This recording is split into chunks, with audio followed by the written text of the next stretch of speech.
paraan kung paano manatiling motivated sa pag-iipon. Una is magsimula sa maliit na halaga. Magiging motivated kasi tayo pag nasimulan talaga natin na pag-iipon. Kahit sa halagang 500 pesos or 1,000 pesos lang tayo magsimula.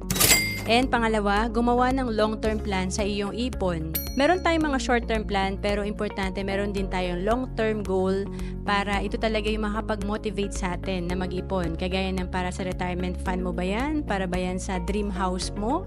Importante talaga, sinusulat natin to. Para ito yung titignan natin pag nahihirapan tayo mag-ipon. And pangatlo, matutong mag-manage ng iyong pera.